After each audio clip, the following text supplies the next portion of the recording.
In the quiet, echoing corridors of the U.S. Capitol, where marble halls hold the whispers of centuries, some say a shadow moves. It slinks just beyond reach, a cat, black as night, with eyes like embers. Harmless at first, until it begins to grow, bigger, broader, unnatural, and then vanishes, leaving only paw prints behind. They call it the demon cat. The tale stretches back to the Civil War, when the Capitol's basement transformed into a massive military bakery. Storing grain in bulk brought rats, and rats meant the need for cats. Felines were welcomed as mousers, roaming freely through the halls of power. In this mix of hunger, heat, and shadows, a ghost story took root. The first recorded sighting dates to 1862. A guard claimed he saw a cat, ordinary at first, before it swelled to the size of an elephant. He fired his weapon. The bullet passed clean through. When the smoke cleared, the cat was gone. By the 1890s, Capitol workers and journalists described large groups of cats prowling the halls after dark. Their cries bounced around the Crypt and Statuary Hall, creating disorienting echoes that could fool even sober minds, though some guards were reportedly not so sober. A few tales suggest sightings were really startled reactions from off-duty, half-asleep watchmen, and one ambitious feline. But something else added weight to the legend. Proof. In November 1898, a devastating gas explosion ripped through the Small Senate Rotunda, destroying the original floor. New cement was poured in its place, and when it dried, there were paw prints. Deep, crisp, unmistakable. Visitors later noted the letters DC scratched nearby, perhaps by coincidence or perhaps by intention. Whether the initials stood for Demon Cat or simply District of Columbia has been debated ever since. As stories of the paw prints spread, so too did the cat's reputation as an omen. Witnesses claimed it appeared before major American tragedies, before the assassination of Abraham Lincoln, before the stock market crashed in 1929, before John F. Kennedy was shot in Dallas. There's no record of these sightings being logged before the events, but legends rarely wait for evidence. They grow in hindsight, fed by fear. Skeptics, of course, offer practical explanations.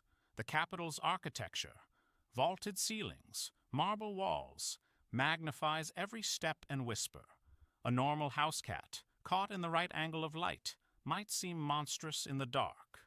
The guard in 1862 could have panicked. The DC could be a construction note, not a demonic signature.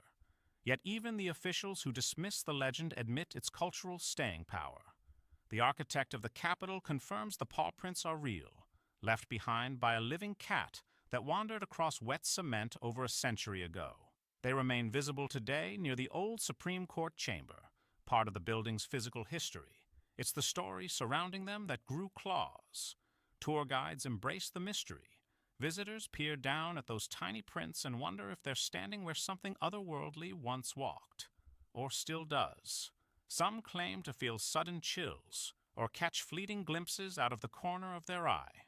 The cat, they say, only appears in moments of national tension, as if sensing the country's stress. Not everyone agrees on what the demon cat looks like. Some say it's black, others claim it's tabby. Some say it appears normal, then grows. Others say it is huge from the outset. All agree on this. It vanishes without a trace. No scratching, no yowling, just gone. Even more curious, Washington, D.C. is a city full of ghost stories. From Lincoln's phantom wandering the White House to spectral soldiers on Capitol grounds. This is a capital haunted not just by its history, but by how that history is remembered. The demon cat joins that tradition, becoming more than myth, becoming a mirror, a reflection of our fear, our uncertainty, and our habit of looking for meaning in mystery. Every so often, the legend resurfaces. Journalists write think pieces. Paranormal shows do walkthroughs. And visitors once again look down at the floor and ask, is it true? Capitol historians respond with facts. The 1898 explosion, the construction, the paw prints in cement. But a legend does not live on facts alone.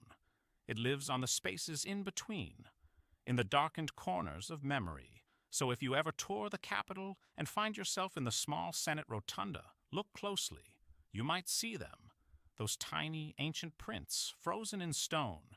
You might wonder who or what left them. And if you hear a soft pad behind you in an empty hall, maybe don't turn around too quickly. After all, in Washington, not every shadow is cast by the living. If you liked what you watched, please like and subscribe. We post interesting and crazy stories from throughout history every Wednesday and Saturday. Yesterday's craziness, because yesterday was crazy too.